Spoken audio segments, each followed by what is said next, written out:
The third content of the novel, that is characters in the novel. The first and the most important character, that is a narrator in the novel, it is Rukmini. Rukmini, the narrator and protagonist of the novel.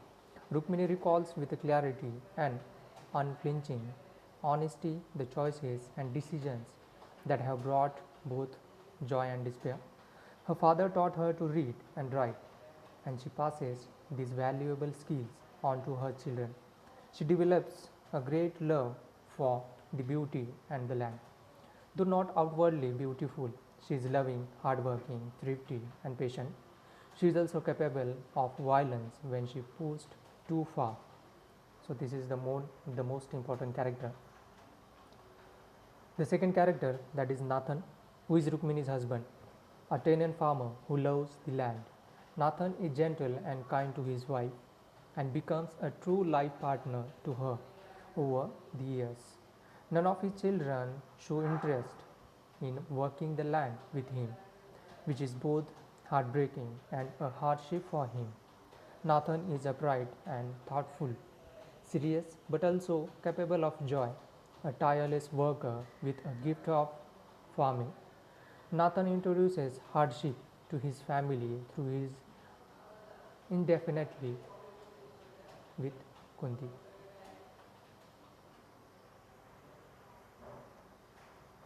Next character, Kenny, a white doctor who ministers to the people in the village. When Kenny helps Rukmini overcome her infertility, she is forever grateful and the two become friends.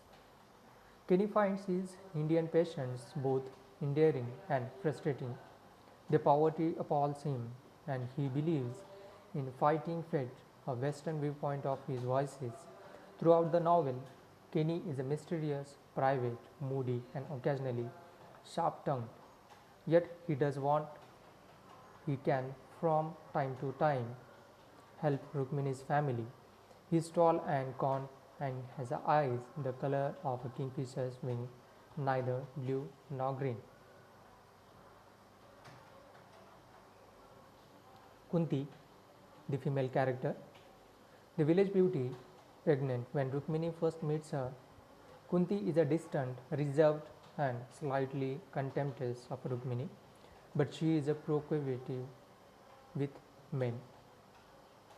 She rejoices when the tannery makes the village larger and more exciting, and she often goes to town for the admiring looks she receives from young men.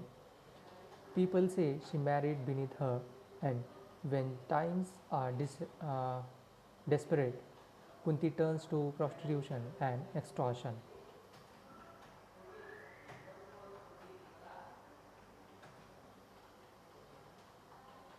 Ira.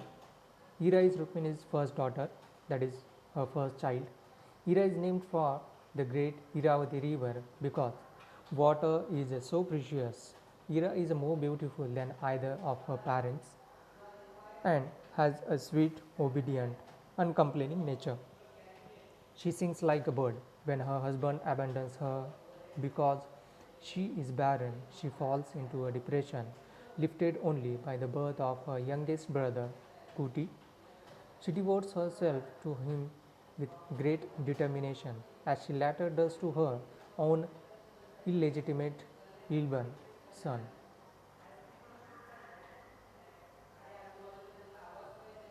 Next character, Arjun. Arjun is Rukmini and Nathan's first son.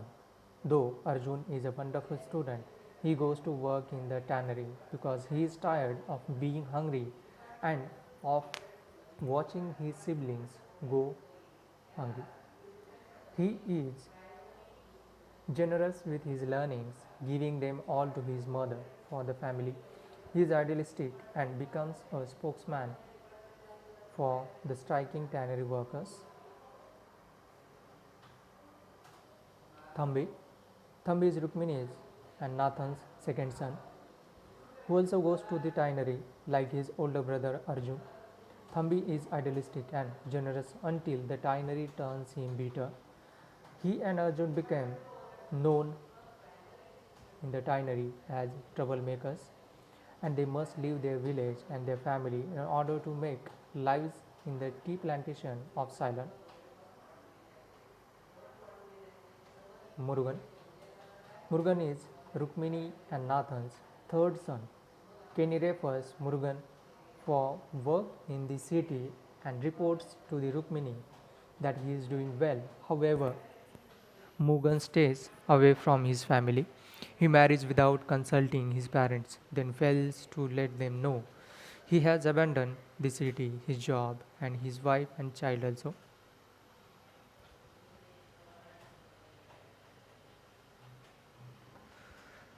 Raja, Rukmini and Nathan's fourth son, Raja is killed by Tinary watchman for all stealing a calf skin during a time of famine. Selvam, Rukmini and Nathan's fifth son, Selvam is hardworking, but he does not take to farming. When Kenny offers him the job as assistant in his hospital, Selvam embraces the opportunity. Selvam is compassionate and shames the adults who criticize his sister Ira's albino baby. Sakarbani. Selvam has a special bond with Ira and promises his parents he will care for Ira and Sakarbani.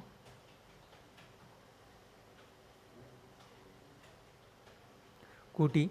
Kuti is the sixth and last son of Rukmini and Nathan. Born to Rukmini late in life, Kuti is a happy baby who brings Hira out of her hopelessness. But she suffers the most when famine comes. His wailing is nearly impossible for the family, especially Ira, to bear.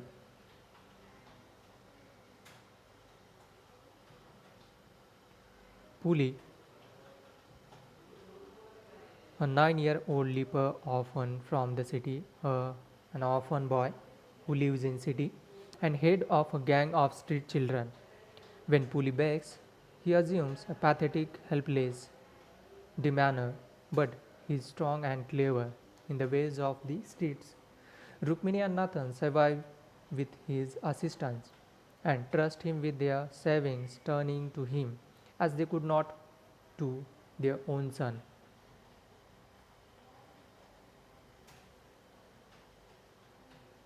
Sakarbani. It is a female character in the novel.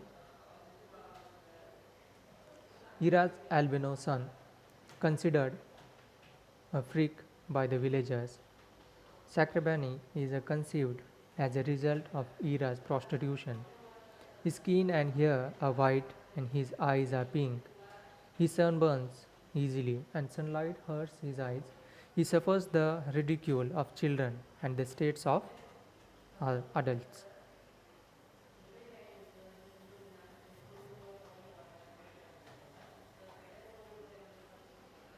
Kali,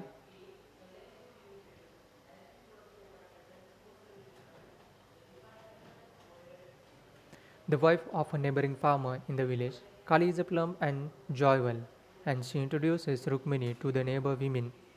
Kali shows the young Rukmini how to perform the course of a farm wife. She helps out at the birth of Rukmini's first child. Kali expresses the views of the villagers about events in the novel and is a particularly disdainful of Rukmini's beliefs in the value of reading and writing. An old granny, a woman without family who barely scraps a living selling produce in the village. Old granny remains friendly with Rukmini even after Rukmini stops selling garden produce to her. At Rukmini's request, old granny arranges what all consider a good marriage for Ira. Old granny never forgives herself for the failure of that marriage, and she brings a rupee as a gift when Ira's baby is born, when she herself is starving. The next content of the novel, that is a plot overview.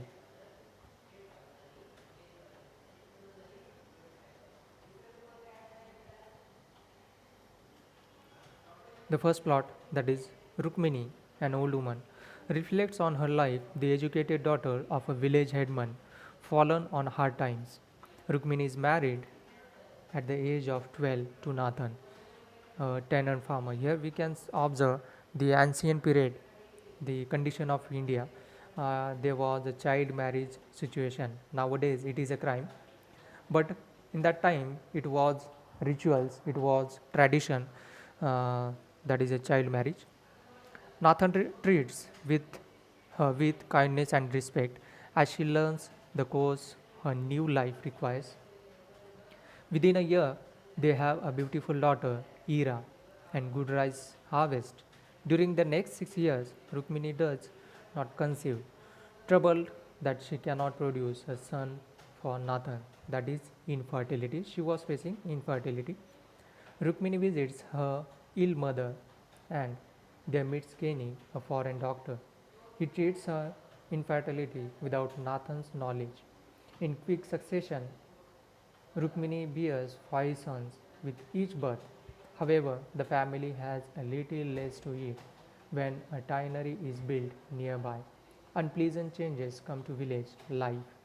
Here we can observe the problem, that is the population of pre-independence India, and the problem of starvation, as well as the problem about dowry.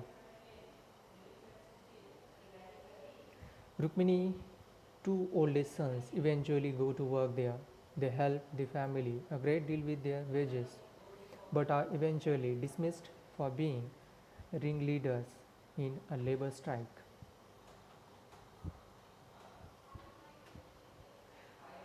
The year they arrange a good marriage for Ira, monsoon rains destroy all their crops. Rukmini sacrifices her savings to buy a food for the family. Ira's husband returns Ira to her parents' home because she is barren. Here we can observe the feminine problems in ancient pre-independent India, because that time women are not allowed to take education and they are not allowed to go outside for work, and because of that her husband, Ira's husband, returned to her home. Rukmini becomes pregnant again and bears her last son Kuti. Caring for Kuti lifts Ira out of her depression and despair until the crops fail from drought and the family once again goes hungry. They sell most of their possessions just to pay half of what they owe the landowner of their lease, reduce the foraging for roots and leaves. Their family begins to weaken and starve. Kenny secures a servant's position in the city of Rukmini's third son. Rukmini's fourth son is killed stealing calf skin from the tannery. Kuti suffers the most from hunger and Iraz prostitutes herself to feed him. Despite her efforts, he dies. A good rice harvest arrives too late to save Rukmini's son. The third plot, that is Kenny returns from one of his long absence with money raised to build a hospital in the village. He offers to train Rukmini, remaining a son, that is Selvam, as his assistant. Some villagers speculate that Kenny is a kind of Rukmini because they have an elite relationship. Kunti, a neighborhood wife who became a prostitute, spreads this rumor out of spite. When they were both young, Nathan fathered Kunti's two sons. Kunti uses this as a leverage over them until Rukmini learns the truth and forgive Nathan. Now, as a Nathan 9 nears 50, he has no sons left to work the land. He suffers from rheumatism and debilitating fevers. Rukmini and Ira try to help, but they are not strong enough. Ira has a baby to care for, an albino boy conceived in a prostitution but loved nonetheless. The family experiences its greatest loss When the land agent tells Nathan and Rukmini their land has been sold to the despised tannery, no one else will lease land to a man as old and ill as Nathan. And Rukmini and Nathan must leave their home of 30 years to go to their son Mogan in the city. They leave Ira and their grandchild under Selvam's care.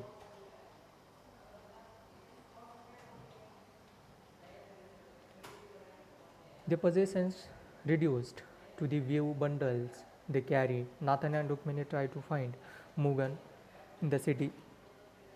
They rest one night in a temple where thieves steal their bundles and all their money. The leper street urchin named Puli helps them find the home of Kenny's doctor friend.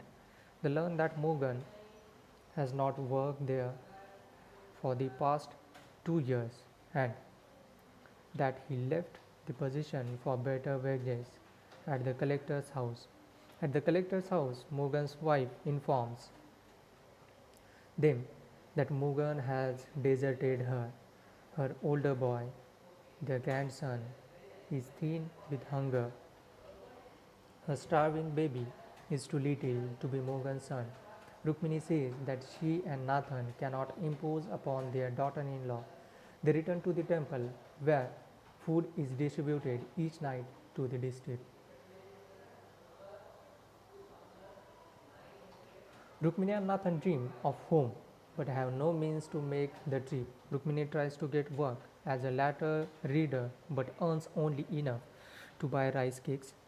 Puli takes them to a stone quarry where there is a better paying work. He helps them to learn to break stones and they become to rely on him. They entrust him with their earnings and as they save, they begin to hope. One evening, Rukmini splurges on extra food and toys for Puli and her grandson. When she returns to Nathan at the temple, she expects him to be angry, but instead he is violently ill. During a week of monsoon rains, Nathan continues to work in the quarry despite his favors and chills. One evening, after she gets paid, Rukmini begins to plan for a car to take them house. Hurrying to catch up with Nathan, she finds him collapsed in the mud in the street. Kind stranger helps carry him to the temple, where he dies in her arms after reminding her of their happiness together. After his death, Rukmini rashly promises Puli his health if he returns to the country with her. A promise Kenny and Selvam will help her keep. She introduces Puli to Selvam and Ira as the son she and Nathan adopted while they were away. Demonstrating both hope and compassion, Ira hastens to prepare a meal for Puli and Selvam promises his mother they will manage.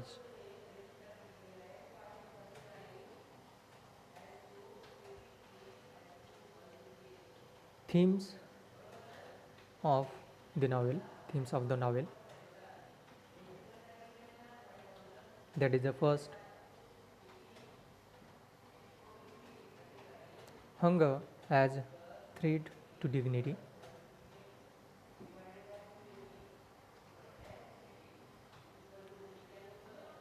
In Rukmini's quest for dignity, hunger is a potent enemy. Fear of hunger, she says, torments the peace of every peasant who lives by the vagaries of the wind and rain. Tired of constant hunger, her elder son breaks up the family to seek new lives in a new land. Another son resorts the theft and is killed for it, leaving Rukmini to grieve for his meaningless life. Her daughter chooses the degradation of prostitution over the degradation of starvation. Rukmini nearly becomes a murderer, thinking Kunti has come to steal the last of their rice. In the city, Rukmini observes the supplicants at the temple pushing and shoving like animals to secure a share of food. Similarly, beggar children snarl and fight like beasts over a scrap dropped in the street. Rukmini indicates both the industrialization of the villages, responsibility that is represented by the tenure, and the laws of land ownership that impoverish and displace peasants like her and Nathan. Intensive hunger breeds thieves, prostitution, murderers, and shaman beast. Not only nature's whims, but also the choices of an unjust society produce the shameful misery of starvation, the biggest problem discussed in the novel, that is the starvation, poverty.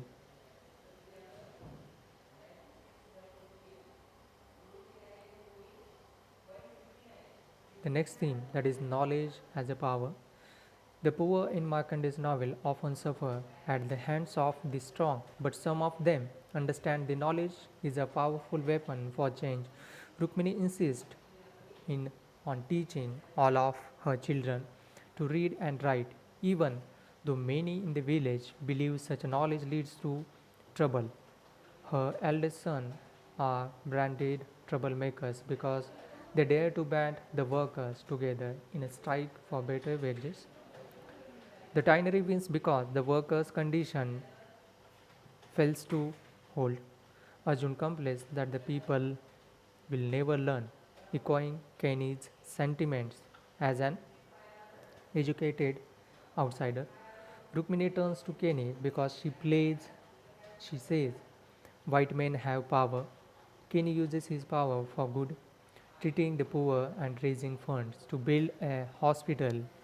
Kunti uses her knowledge to exercise an evil power. But once Nathan and Rukmini share the truth with each other, Kunti's power over them is broken. Puli shares his knowledge of the city to help Nathan and Rukmini save money for their fair home. Throughout the novel, the admirable characters are those who apply their knowledge to help people stand together in a display of moral power.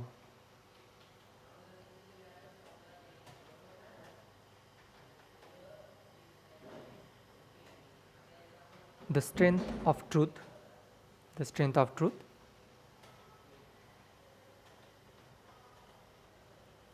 Rukmini is a strong voice for the world's poor because she speaks with clarity and truth.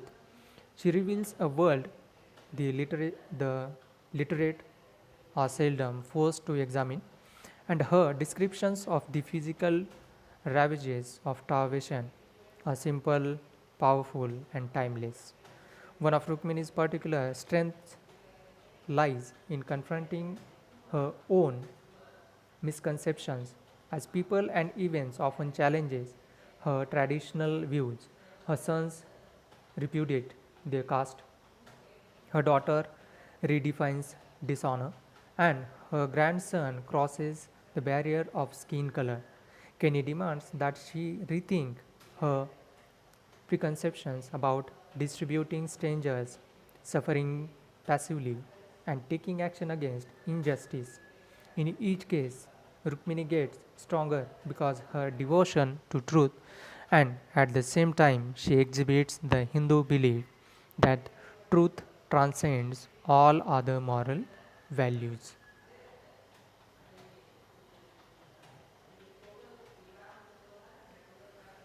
The importance of fertility.